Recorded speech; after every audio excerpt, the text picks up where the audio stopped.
Imagine you are an Ice Age hunter-gatherer. You are tired. You are cold. You have no door. Your house is basically outside, but with confidence. Then one night, a wolf appears at the edge of camp. It has sharp teeth, glowing eyes, and the general vibe of a tax problem with fur. But instead of attacking, it just stands there like, "Hello, I noticed you have garbage." And this may be how humanity entered the world's first suspicious roommate agreement, because the first dog may not have been adopted. The first dog may have been a wolf running the oldest scam in human history. Look cute, get meat, move in forever. And somehow, humans fell for it so hard that thousands of years later, we now let tiny descendants of wolves sleep on pillows and judge us for going to work. So today's question is simple: did humans adopt dogs, or did wolves look at humans and think free buffet? Weak leadership. Promising. Here's the weird part. Dogs are probably the first animal humans ever domesticated. Before cows. Before sheep. Before chickens. Before farming. Before humans looked at wheat and said, "What if I made my entire life about this annoying grass?" Dogs were already there. That means before civilization had cities, taxes, bred landlords, or customer support, humans already had one thing: a weird little predator friend standing too close to the fire. And the origin story is messy, because dogs did not descend from modern wolves like the ones alive today. They came from ancient wolf populations, which is already annoying. Because dogs came from wolves sounds simple, but the science version is more like dogs came from wolf, like ancient canids related to wolves, but not exactly the wolves we sampled, and the direct source population is still hiding somewhere in the fossil and genetic fog. Which is a very scientific way of saying the dog's family tree looks like it was drawn by a raccoon holding a crayon. For a long time, people imagined one clean story. A human finds a cute wolf puppy. The puppy looks sad. The human says, "Oh, oh." Then the puppy grows up and becomes a dog. That version is adorable. It is also probably too simple, because wild wolves are not just spicy dogs. A wolf puppy is not a golden retriever with a bad childhood. A wolf is a serious animal with a built-in security system called teeth. So the real beginning probably was not one heroic cave toddler bringing home a murder puppy and saying, "Can we keep him?" The real beginning may have been slower, weirder, and much more embarrassing for both species. Picture a human camp. People hunt, they eat, they leave bones, scraps, smells, and leftovers. To humans, this is trash. To a wolf, this is a restaurant with no walls. Some wolves may have stayed away because humans were dangerous, loud, and constantly inventing problems. But other wolves, the bolder, calmer, less panicky ones, may have realized, wait, these apes kill giant animals, throw away snacks, and sleep in a pile. This is not a threat. This is a business model. So they started hanging around. Not too close, just close enough to grab leftovers. Humans probably noticed, because if a wolf is eating your trash 10 meters away, you do not say, "Ah yes, biodiversity." You say, "Why is the forest dog stealing my bones?" But maybe the wolf also helped. Maybe it barked or howled when danger was nearby. Maybe it scared off smaller scavengers. Maybe it helped hunters track animals. Maybe it cleaned up waste around camp. And maybe humans made the most human decision possible. This is suspicious, but useful. That is the beginning of every bad subscription service. You do not trust it, but it does solve one problem. So now the wolf gets tolerated. The human gets a warning system. The wolf gets food. The human gets fewer surprises in the dark. Both sides think they are exploiting the other. The wolf thinks, "I have trained the ape to produce meat." The human thinks, "I have acquired a guard animal." And nature watches this and says, "Congratulations, you are both domesticated now." Because that is the funniest part. Domestication is not just humans pressing a button labeled "make dog." It is a relationship. It is selection. It is thousands of tiny moments where animals that fit better with humans survive, breed, and become more common. A wolf that panics too easily runs away. A wolf that attacks too much gets driven off or killed. A wolf that is calm enough to hang around camp gets leftovers. Over generations, the less terrifying wolf becomes more successful near humans, and humans may start preferring the calmer ones too. Not because they understand genetics, but because one wolf is screaming at the moon like a haunted chainsaw, and another one is sitting there like, "Hello, I am weirdly chill. Do you have ribs?" Guess which one gets invited back? Eventually, these animals may start changing. Less fear, different behavior, maybe different bodies over time, more tolerance for humans, more attention to human signals, more "I know what your face means" energy. And somewhere in that long blur, the wolf stops being just a wolf near camp and becomes something dog-like. Not a pug, not a Labrador, not a tiny dog in a sweater looking personally offended by rain, but a dog, an early dog, a canid that lives in the human world. And the evidence is getting more interesting. For years, the oldest clear dog evidence was around 14,000 years old. Then newer ancient DNA work pushed the genetic evidence deeper. Researchers reported dog remains from Pınarbaşı in Turkey around 15,800 years ago, and Ghost Cave in the United Kingdom around 14,300 years ago. That does not mean the very first dog was born exactly there. It means by that time dogs were already spread across a huge area, which is wild, because if dogs are already in different regions by 14,000 plus years ago, then the actual beginning likely started earlier.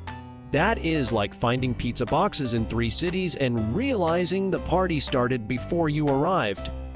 The dog scam was already operational, and humans were not even farming yet. No fields, no barns, no good boy herd the sheep, no protect my wheat from raccoons, no agricultural village with a dog sleeping by the door.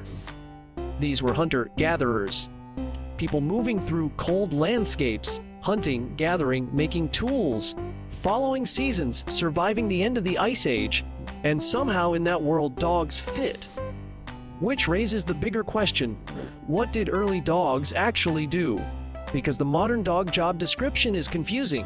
Some dogs guard houses, some herd sheep, some guide people, some detect things, some retrieve ducks, some stare at a wall and bark at a ghost only they can see, and some exist mainly to make humans say, "Who's a baby?" to an animal with wolf ancestry. But in the Ice Age, the possible jobs were practical. Dogs could help warn the camp. Their senses were better, their hearing, smell, and alertness could detect things before humans did. A human sleeping in a hide shelter is vulnerable. A dog hearing movement outside is basically a prehistoric push notification. Except instead of low battery, it says something with teeth is near your leg. Dogs may also have helped with hunting. Not necessarily like a trained modern hunting dog at first. More like an extra nose, extra ears, extra chaos. Humans are smart endurance predators. Wolves are pack predators. Put them near each other, and there is at least potential for overlap. The human points. The dog smells. The animal runs. Everybody screams. Dinner becomes slightly more likely. This is not a Disney partnership yet. It is more like 2 predators accidentally discovering co-op mode. Dogs may have also provided warmth. This sounds cute, but in cold environments, a living heater that loves scraps is useful. A dog beside you is not just emotional support. It is a furry thermal investment with opinions. And yes, dogs may have been companions too. This is where the story stops, being just a scam and becomes stranger. Because at Bonn Oberkassel, an early dog was buried with humans around 14,200 years ago. Researchers have argued the dog survived serious illness in a way that may have required human care. That matters. Because if an animal cannot hunt, cannot guard, cannot be useful, and humans still care for it, then the relationship is not just tool with legs. It suggests attachment. Not modern pet culture exactly. No tiny birthday hat. No Instagram caption saying he rescued me. But some kind of bond. Some humans may have looked at these animals and thought, this one is ours. And that is a big emotional jump. Because feeding a useful animal is one thing. Caring for a sick animal is another. That is when the scam becomes a friendship. The wolf came for scraps. Then humans accidentally developed feelings. Classic. But we should be careful. There is still a lot we do not know. We do not know the exact place dog domestication began. We do not know the exact human group that started it.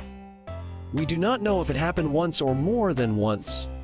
We do not know whether the main trigger was scavenging, hunting cooperation, raising young animals protection, companionship, or a messy mix. Science has not found a single cave wall with a sign saying Day 1 invented dog. Went well. So any simple origin story is suspicious, especially the human-adopted wolf puppy story. Could it have happened sometimes? Maybe. Humans are humans. Somebody, somewhere, probably saw a small dangerous animal and said I can fix him. That is not science. That is just human behavior. But as the main explanation, puppy adoption alone is too neat. The slow camp follows because it gives wolves a reason to approach without humans making the first move. Less fearful wolves get food. Humans tolerate the useful ones. Over time, both species change the relationship. But even that may not be the whole story.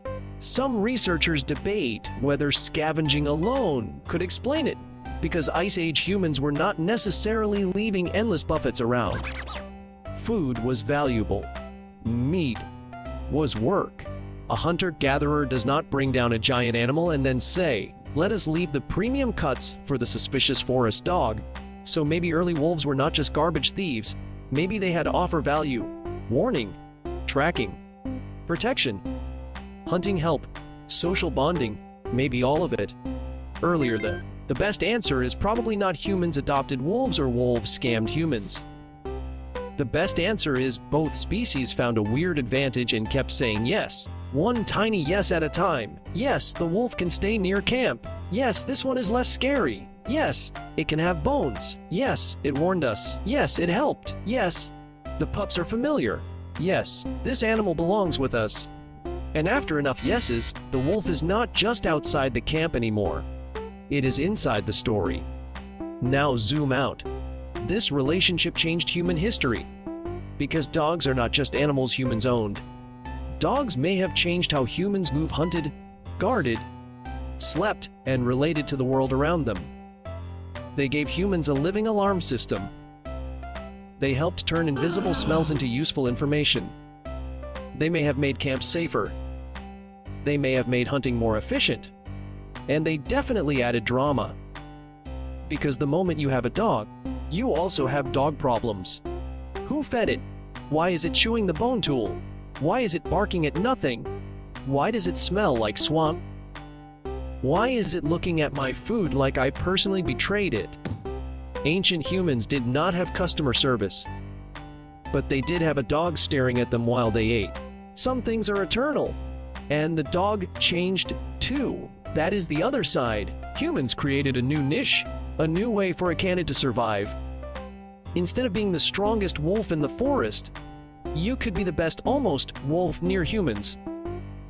That is a totally different career path. Less fight elk in snowstorm. More understand ape emotions and stand near fire.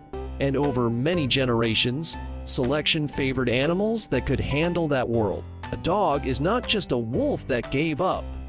A dog is a wolf lineage animal that entered the human chaos machine and came out with a new job. Which is impressive, because the human chaos machine is intense.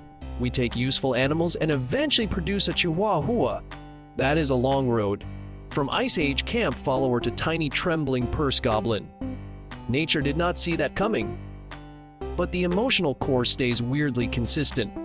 Humans still look at dogs and see more than utility. A dog is useful, yes, but dogs are also social. They watch us, they read us, they make eye contact. They react to our moods. They follow us into rooms for no reason. They behave like unpaid interns in the Department of Human Feelings. And that may be why the relationship survived so well. If dogs were only tools, humans might have replaced them. If dogs were only cute, they might not have become so deeply integrated into survival. But dogs were both. Useful enough to matter, social enough to bond, annoying enough to feel like family. That is the perfect evolutionary scam. The wolf gets food and safety. The human gets help and companionship. Both sides lose personal space forever. So did humans adopt dogs? Kind of. Did wolves scam humans? Also kind of. The first dog was probably not a formal adoption. There was no cave paperwork. No sign here to accept one emotional support wolf. It was more like a long negotiation at the edge of the fire. A wolf came close. A human did not immediately chase it away. The wolf came back. The human noticed it was useful. The wolf noticed humans were profitable. The pups got less afraid. The humans got more attached. And somewhere in that slow, awkward deal, one of the most important friendships in history began. Not with a leash, not with a collar, not with a name like Buddy, but with a suspicious animal staring at human leftovers. Like, I am not saying I live here, but where do you keep the meat? And the human, making the same mistake humans would make forever, looked at the animal with sharp teeth and said, fine. But only for tonight. 15,000 years later, the wolf's descendants are on our couches. So if this was a scam, we are still paying monthly.